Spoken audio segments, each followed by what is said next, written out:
problème de l'architecture en Afrique, ce n'est pas le niveau des architectes, c'est le regard qu'on porte sur eux, voire même pire, le regard que eux-mêmes portent sur eux-mêmes. Et ces regards-là, ils coûtent très cher au projet. Alors, je vous vois venir tout ça, je vais vous expliquer, je vais mettre le cas, il n'y a pas de problème. Mais je trouve ça intéressant de pouvoir s'interroger sur la notion d'architecte local. Donc, qu'est-ce qu'on met vraiment derrière ce terme d'architecte local? Les raccourcis fréquents sont moins compétents, moins fiables, sont là pour exécuter, pas pour penser. Donc, on ne parle pas là vraiment d'un problème de compétence, on parle surtout d'un problème de perception. Alors, je ne dis pas que l'incompétence n'existe pas chez nous, hein. Attention, loin de moi de penser ça. On a plein de personnes un peu douteuses qui vont vous placarder, qui vont vous envoyer des messages sur Facebook ou qui auront des panneaux publicitaires.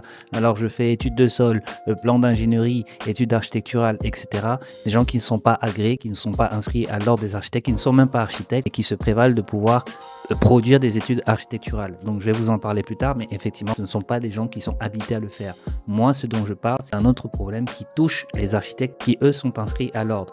J'insiste sur cette notion d'être inscrit à l'ordre parce qu'il ne suffit pas aussi de trouver un petit gars en route. Je l'évoque souvent dans ces vidéos, ce petit gars en route là. Il n'a rien demandé, lui aussi il veut manger. Et quand il va donner sa facture, vous allez voir que « Ah, tu me fais les plans de ma maison, tout ça pour 200 000. Bon, je vais travailler avec toi. » À la limite, comment lui en vouloir? Le Cameroun est dur, d'accord, ok. Mais n'empêche qu'il n'a pas le droit de le faire. Et donc la responsabilité du maître d'ouvrage qui va aussi employer donc quelqu'un pour construire un bâtiment doit aussi savoir qu'il ne fait pas appel à un professionnel qui n'est pas assuré, il n'aura pas le savoir-faire et qui ne sera pas construit dans la règle de l'art. Et la règle de l'art, c'est aussi la sécurité. C'est pas, on n'est pas juste là pour le titre, c'est aussi qu'on porte une responsabilité. Donc ça, c'est aussi important d'avoir ça en tête. Donc d'où ça vient ce terme d'architecte local? Alors au-delà du fait que je pense qu'il y a un certain héritage colonial qu'on se voit peut-être un peu en dessous de ce qu'on est vraiment, peut-être que parfois on a tendance de se voir aussi un peu au-dessus de ce qu'on est vraiment, mais ça c'est encore autre chose.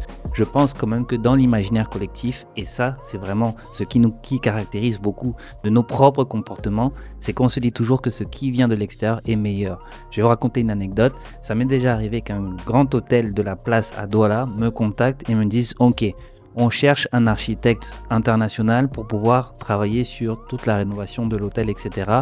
Est-ce que vous, monsieur Barla, vous pouvez me conseiller pour trouver un architecte international ?» Je lui dis que quoi?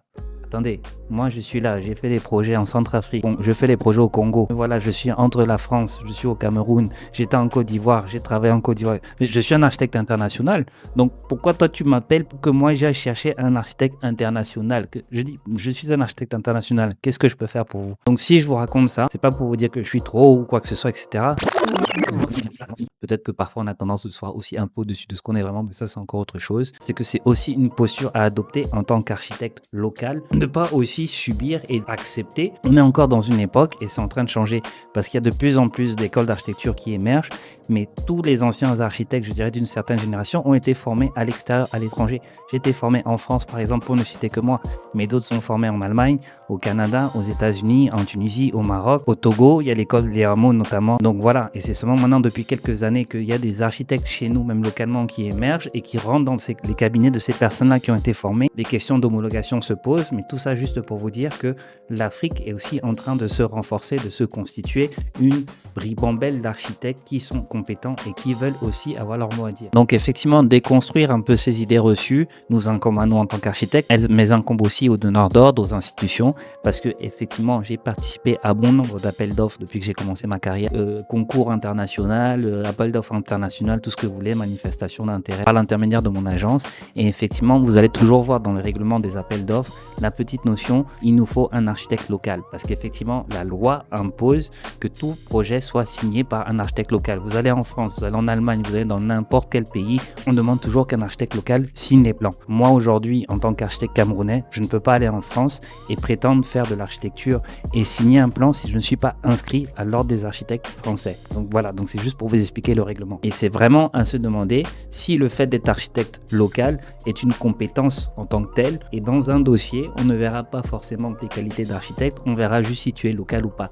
Et c'est là mon problème. Pourquoi c'est mon problème? Parce que quel est le rôle de cet architecte local à ce moment donné? C'est de signer le plan. Quel est son rôle s'il répond en groupement avec un architecte mandataire, un architecte beaucoup plus costaud? Parce que souvent, ce qu'il est demandé dans les projets, X nombre de références, il faut avoir des ingénieurs de ci, de ça, de ci, des cosmonautes, des astronautes, des machins, etc. Et en fait, les architectes locaux, les cabinets d'archi locaux, eux ne sont tout simplement pas équipés parce qu'ils n'ont pas accès à ce type de commande. Donc vous me direz, c'est normal, il faut qu'ils puissent être épaulés par des gens qui ont effectivement cette expérience-là. Donc c'est logique et c'est comme ça qu'on pourra peut-être tous s'élever. Mais en fait, comment faire pour que ce système-là ne continue pas? Peut-être alors que les cabinets africains, eux, devraient aussi se réunir pour pouvoir monter tous en compétences. Mais voilà, c'est aussi réfléchir à comment ne pas faire que ce système un peu, je dirais, de hiérarchie perdure et se perpétue dans le temps. Parce que sinon, le rôle de l'architecte local, et là je parle de l'Afrique parce que c'est mon sujet, le rôle de l'architecte local ne sera jamais que de signer, de faire des signatures. Et pourtant, quand on était à l'école, on n'a pas signé pour ça. Ce que je veux aussi dire me concernant, c'est que nous avons eu la chance d'avoir des partenaires qui savent aussi qu'ils sont face de confrères. Et c'est aussi important de pouvoir aussi de trouver des partenaires étrangers qui vous respectent et sur lesquels vous pouvez discuter sur un même plan. Et là, vous verrez qu'il n'y aura aucun problème, effectivement, que si l'un a plus d'expérience que l'autre, tout simplement, c'est normal qu'il soit le mandataire, qui prenne la responsabilité, le risque, etc. Et que vous puissiez ensuite négocier entre vous pour savoir comment se répartissent les rôles. Et il faut être capable aussi de se lever et de pouvoir défendre ses propres intérêts. Attention, je ne suis pas en train de partir en croisade contre les groupements d'architectes avec des gros cabinets d'architecture internationaux et des architectes locaux. C'est pas du tout ça. C'est aussi une façon de pouvoir progresser, de se confronter, je dirais, au dehors. Mais par contre, ce que je suis en train juste de dire, c'est que le rôle des architectes dits locaux n'est pas toujours valorisé, même par nous-mêmes, et que ça devient effectivement un problème. Et si les architectes locaux ne sont pas valorisés par leur connaissance du terrain, par leur connaissance du marché, par leur connaissance même des intervenants, des opérateurs, des partenaires, des contraintes, vous pouvez faire un plan d'expert à l'extérieur, mais si vous ne savez pas comment parler même au gars qui va tenir la truelle et qui va taper votre parpaing, vous pouvez passer à côté du chantier. L'architecte local a un vrai rôle et je pense que c'est important de pouvoir valoriser cette connaissance du terrain. Attention, la connaissance du terrain n'est pas un totem d'immunité, hein. C'est pas que j'arrive que bon, moi je connais le terrain donc je suis le meilleur, etc. Quand vous allez demander un permis de construire, par exemple en Occident, en Europe ou ce que vous voulez, vous savez que le délai d'obtention d'un permis de construire, c'est tant de temps. Que voici quels sont les recours, voici ceci, voici cela, voici les pièces manquantes, etc. Quand vous attendez localement un permis de construire qui n'arrive pas, parce qu'on va te demander une énième fois d'imprimer ton dossier, parce qu'on va te dire que sur ton plan masse, tu n'as pas mis les surfaces, depuis qu'on met les surfaces sur un plan masse, que la virgule n'était pas bien placée, qu'il faut encore imprimer, qu'il n'y a pas l'argent de la photocopie, que ceci, que cela. Il faut pouvoir aussi connaître le langage local pour pouvoir faire ce trait d'union avec le client. Ce sont peut-être des choses qui peuvent paraître anodines, mais elles ne le sont pas. Et donc la signature, je répète, la signature d'un architecte n'est pas une compétence. Tout le monde peut signer, je peux même faire une croix, ce n'est pas une compétence. Dans architecte local, il y a architecte. Et c'est ça que je voudrais mettre aujourd'hui en valeur dans cette chaîne, sur cette vidéo, que l'architecte a été formé. Au-delà de sa connaissance du terrain, il a des connaissances techniques. Et quand il a la chance de pouvoir avoir vu comment peut-être on travaille ailleurs et qu'il peut pouvoir implémenter ça dans son pays, ça devient donc une qualité qu'il faut aussi pouvoir regarder en face. Ne cherchons pas forcément le prestige, cherchons la pertinence. Faisons bien attention au casting des acteurs. Où il y a des sujets où effectivement on est obligé d'avoir des architectes qui sont plus gros, qui ont de plus grosses structures et qui surtout ont l'expérience. On te demande que tu travailles sur un aéroport, mais tu n'as jamais fait d'aéroport. Tu savais même que dans un aéroport, il fallait un ingénieur bagage. Moi, je ne savais même pas que ça existait, un ingénieur bagage. Donc oui, effectivement, il ne faut pas non plus être bête. Il faut pouvoir s'ouvrir pour aussi apprendre et monter en compétences. Mais par contre, il faut aussi que les projets puissent être accessibles aux architectes locaux, aux architectes africains. C'est mon sujet aujourd'hui, comme vous l'aurez remarqué.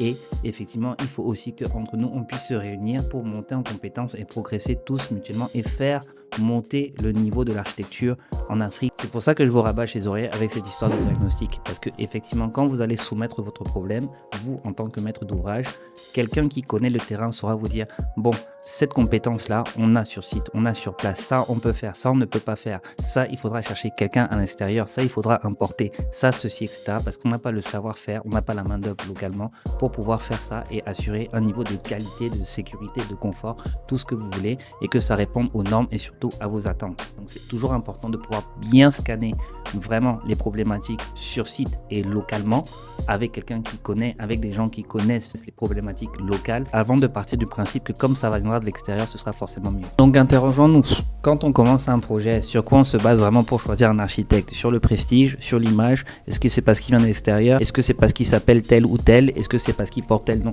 Je ne sais pas. Moi, je ne veux pas rentrer dans les histoires où moi je suis juste en train de dire que réfléchissons de façon cohérente pertinente, avec du bon sens. Quand on veut construire dans un pays donné, même moi si demain on m'appelle pour aller construire au Sénégal ou en Tunisie, mon premier réflexe sera de contacter localement, de voir localement qui est installé et qu'est-ce que je peux apporter, avec toute l'humilité que ça implique, parce que vraiment la question d'humilité aussi est vraiment importante, effectivement.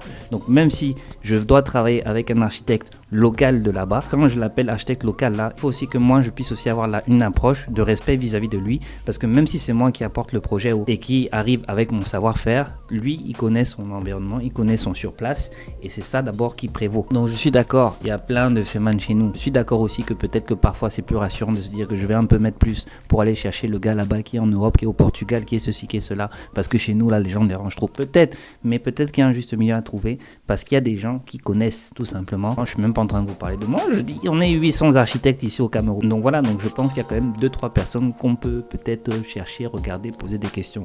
Donc c'est important parce qu'à la fin de l'histoire, c'est toujours une question de coût. Comment optimiser les coûts? Ça commence par passer par quelqu'un qui a l'expérience du terrain, qui connaît, qui sait de quoi il parle, tout simplement.